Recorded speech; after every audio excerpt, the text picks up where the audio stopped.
Hi, welcome to Cityscope. My name is Mike Cooley. Cityscope is a series of shows where we'll be talking to local businesses, some of your favorite eateries in town, and all things that make things interesting and informative.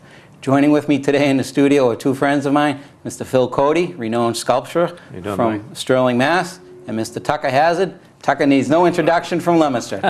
Guys, thanks for being with me today. I appreciate it. A couple of things that I wanted to talk about, Phil. We've been hard at work with the monument project. Yes, we have. Trying to get the project up off the ground. The monument project, for our viewers, is a project that came about last March 29th. We unveiled the first sculpture at the Leominster Elks. And this project is a welcome home monument, welcoming home all the veterans that have ever served in any conflict or in any war, from the very beginning until 100 years from now. So what our thought behind it is we wanted to erect a monument that would be placed up in front of the Veterans Center, up at 100 West Street, and it'll be placed there forever. The monument will be life-size. It'll stand about 6 feet tall on top of a 3-foot granite block, and it's breathtaking. We have a maquette available of it right here with us. And the maquette depicts a Marine. Well, Phil, why don't you tell us a little bit about it? It's your work of art. Maquette is a model for the sculpture. That's the model we came up with, the finished design. And the idea about this welcome home scenario was, right now the country's going through another bad time. We went through a bad time back in the 70s.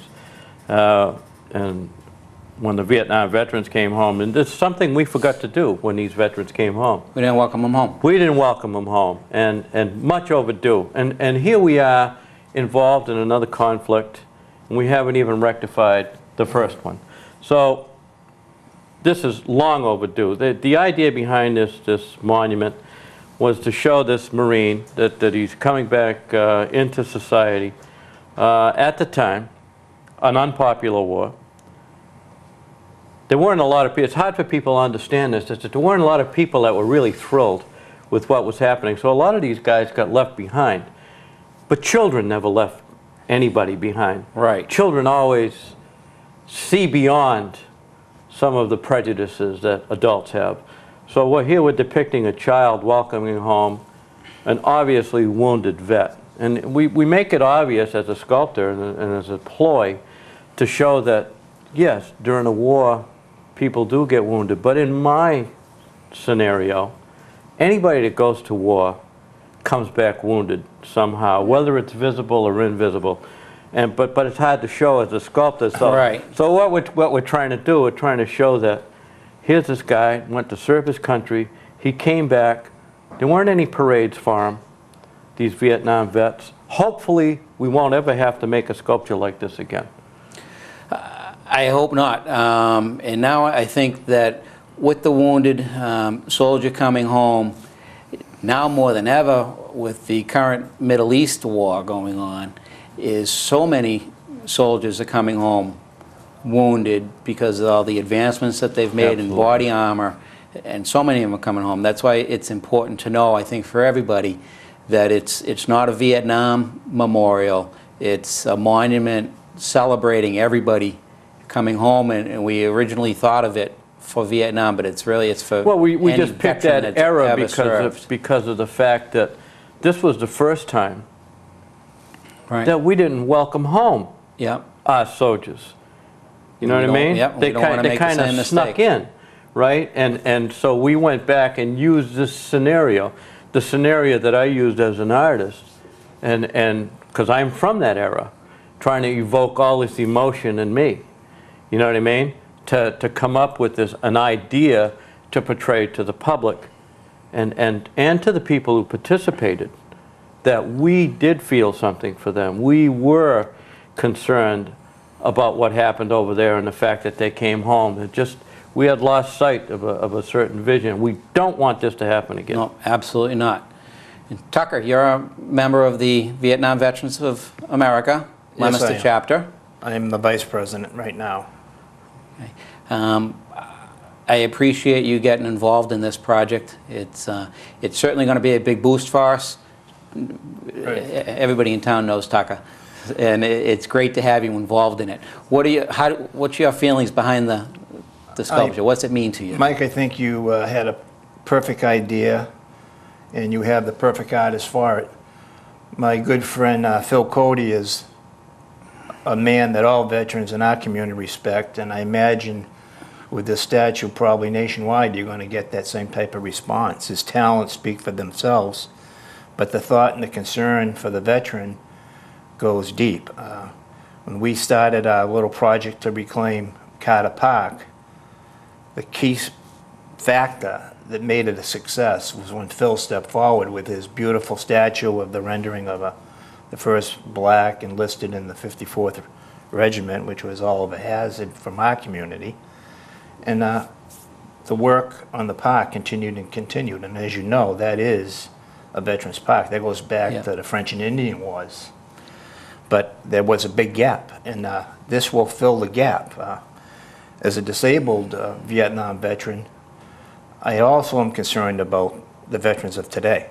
The veterans of today are going to be in worse shape than us, because we lost 58,000, and we didn't get that type of response that we hope the statue will bring for all veterans.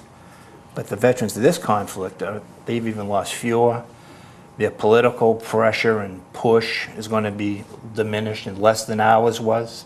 So I really feel for them.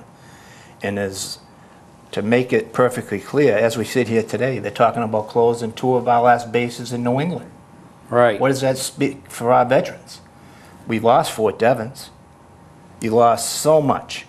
And now our guardsmen are being called upon to step into big shoes and pay the ultimate price and receive wounds. And it's one thing to say it as the time goes, as it's happening, but any military conflict is going to involve pain and suffering for families and for future generations also. We're going to be paying for this war for years. Paying for it forever, and that's why I thought, and unfortunately Richard Early couldn't be with us today. We did want him to be, but he had other previous commitments helping out veterans, which is what Richard lives for. Definitely. And we appreciate LATV giving us this opportunity. In essence, this is a sales pitch. We have these, we have the maquettes that are available for sale. We have several of them around the city now. Some very nice people and some very generous businesses that have bought them. Right downtown, we have Richardson's Funeral Home, Edward Jones Investments, Leominster City Hall. The Veterans Center has bought one. Monument Grill. The Monument Grill has one. The Monument Grill has been, Donna has been so helpful with us. And we have a drawing coming up. And I know, Tucker, you're helping us out with tickets. Phil, you're helping us out with tickets. You gave me a nice envelope this morning. We appreciate it. We have a drawing coming up. It was originally scheduled for September 11th. Coming out of the summertime, it was a little bit slow on the ticket sales.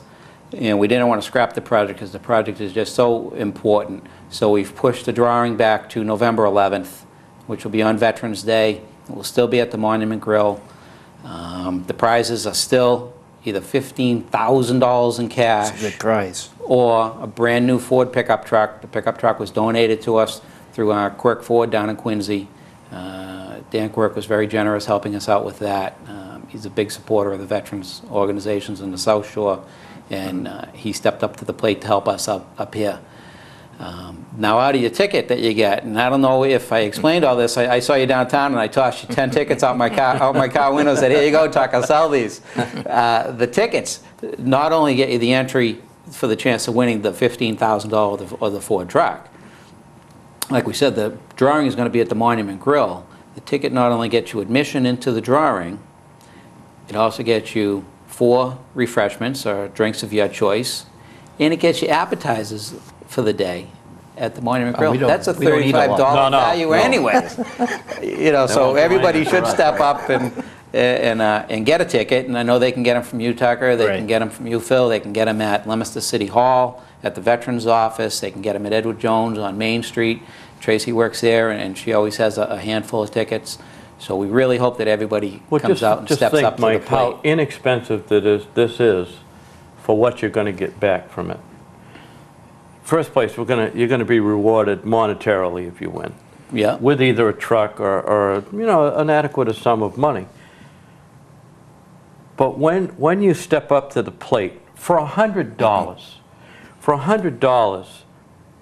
can you buy back a chance that you missed to help your neighbor, or if you are a veteran, to go back and help out another veteran that you knew for $100? Yep. It seems almost minuscule and It's- inexpensive it's when you nothing. think about it. And when you go by and when you look at that, at this monument up there, in 10 years from now or 15 years from now, and you know you had something That's to right. do with building that. Donations, I mean, we were looking for corporate donors, and it's a tremendous opportunity for corporate donors. The statue itself is going to take a long time. It's going to be about $100,000 to build it. Yes. Which there's a lot that goes into it with the duffel bag, the Marine, the little boy. There's a lot that goes into it, and $100,000 is a lot of money to raise. But for a corporate donor, for a $5,000 donation, they get their name engraved right on that granite block, either their company name or in memory of, or whatever they want. For $5,000, we'll do anything that you want. And to have it there forever. Now you can go back there with your grandchildren in 20 or 30 years from now and say, yeah, Gramps helped build this statue. Gramps helped welcome home You know, the troops. post-Civil War was probably the finest hour of sculpture in our country. And we put up a lot of monuments. And at the time, if you were a sculptor, and just that people think that $100,000 seems like a lot of money. This guy's going to make a lot of dough on this. Well, let me tell you something. That's all changed. Yeah. And Tucker and I both know that from the last project that we had. In the Civil War days, if you got a monument like this, your career was made. You could go on and you were made. In today's society, with what you have to go through, the foundry experience to get this thing done, what I have to go through, it's going to take me a year to make this thing, Sure. to make it right. It's got to be right. I mean, this thing has got to be perfect. We're going to have a lot of veterans looking at this, you know, and my reputation is on the line. So I got to make this right, and a lot of people are going to approve it along the way. Then we got to go through the whole foundry experience, which is, everybody knows that in today's society, anything that requires a lot of man hours costs money. Costs a lot of money. This whole foundry experience, probably in the foundry for 3 or 4 months. You know what I mean? We've got to order the base from Barry, Vermont. That's an expensive thing. The logistics of getting it from Barry to here, having it put in place. I mean, this is, I ain't saying that there's a labor of love strictly, but boy, it's bare bones compared to what it used to be. There's a lot that goes into this. Yes, There's there is. a lot. And You would do this, again, to go back to that thing, if you knew that your neighbor who went and fight for you, like me, so I could be here in this chair, yeah. right? Why wouldn't I do this for them? I mean, we would do this, wouldn't we, Tucker? I Oh, mean, definitely. it's the only thing that I can think to repay for the people that have given me the freedom Right. that I have in my life today. And it's such a major sacrifice that these men and women are making now that are coming home. It's such a major sacrifice that they're making, that their families are making for letting them go to protect right. us. To have it, my goal is to make this the standard welcome home monument throughout the United States.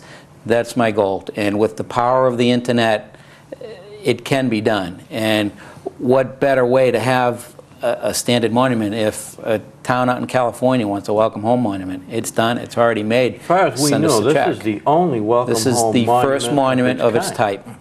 Of its kind in the nation. And that was certified by Richard Early, and he's a man that would know. Right, Mike, I'd like to just make one little comment. The statue that Phil did is displayed in front of Johnny Appleseed School and also on Visitor Center on Route 2. When we did that one, we sold small ones like that to pay for it. And just to make it affordable, we kept the price as low as we could. But when you mentioned the internet, I just wanted to let Phil know that I saw one that was put on sale on eBay, and it got in $565, and we sold it for $99. So it's a good investment. It's a good piece of art. I don't know if people understand why we sell the Marquettes. Traditionally, a person wants to donate. If he doesn't want to get involved in the raffle type thing, but a person that was either associated with somebody in the Vietnam era or any other era that feels that these people need to be welcome home or something like that, when they purchase this, they have this in their house, you know what I mean, or on display in their business, and everyone knows how they feel. Right. You know what I mean? It's an immediate recognition that you feel something for your fellow man. You know what I mean? And especially our servicemen. And that's why we did it. Generally, we did this to fund the larger statue. And it's a traditional way of doing it. But this has got another connotation to it. It's got a whole other meaning. You know what I mean? So much than just money. Yeah, there's so much that it means. I mean, the money, like you say, is just, it's a necessity. It's what we need to do it. But the idea of the statue itself is tremendous. It's, I don't know if you can see it there, Kevin, if you got a good picture of it, but it's a soldier coming home, the little boy saluting the soldier with his left hand, the soldier's duffel bag. Yeah, we went through great pains to get that duffel bag. Yeah, that was the holdup in the whole thing when we were making it. And the Marquettes are available for sale. The Marquettes are a major part of the fundraiser. The Marquettes are available for sale. They're $300 a piece. They can be purchased again at the Veterans Office at Leominster City Hall.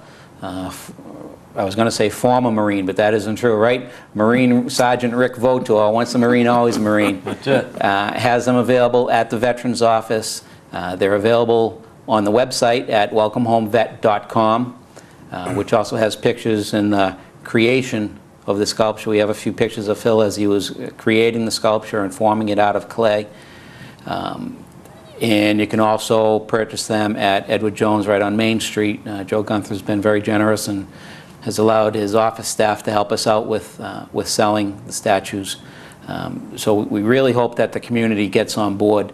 This also has a civic aspect to it. Very much a civic aspect. In a whole other context, because the statue that Tucker and I did for Carter Park was the very first statue installed to an enlisted black man in this country. Is that correct, Tucker? Right, that's definitely right. We were 1 week ahead of Washington, D.C.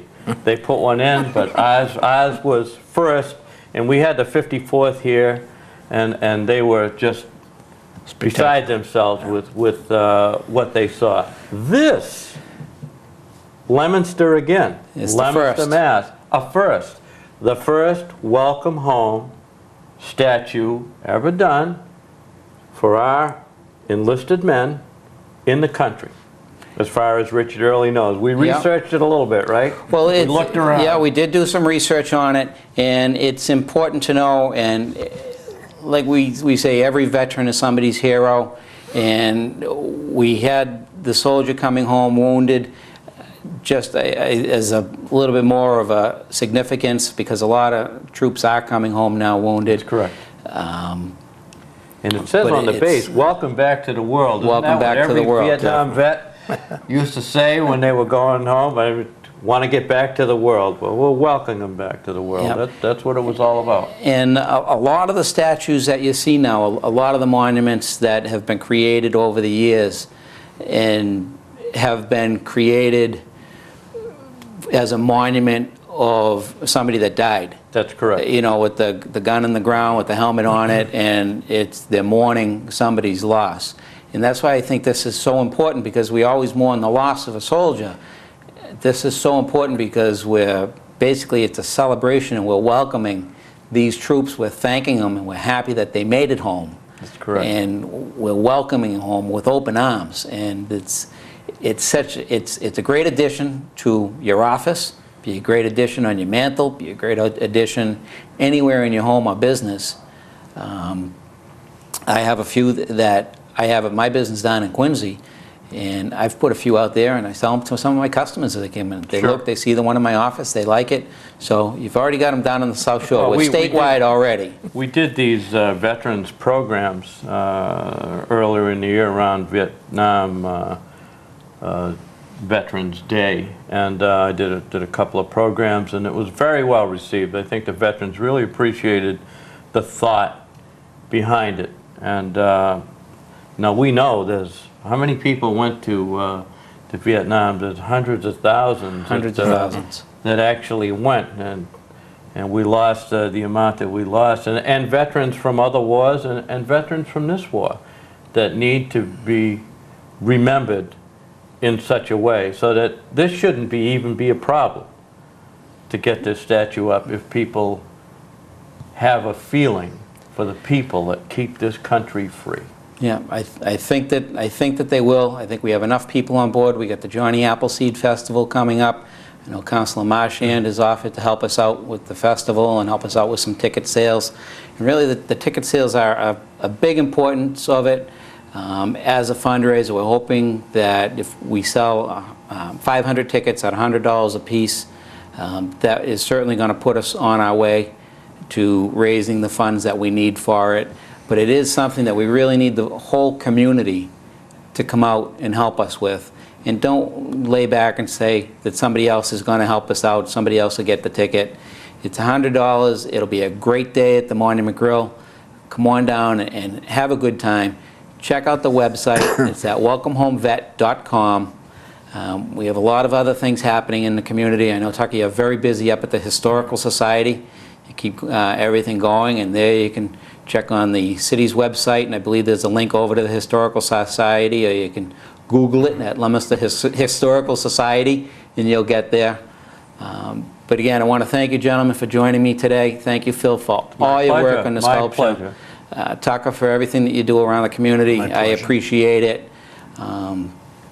People of Leominster, I thank you very much for watching the show today. Please remember that every veteran is somebody's hero. Check out the website, welcomehomevet.com. Thank you very much for watching today. My name is Mike Cooley.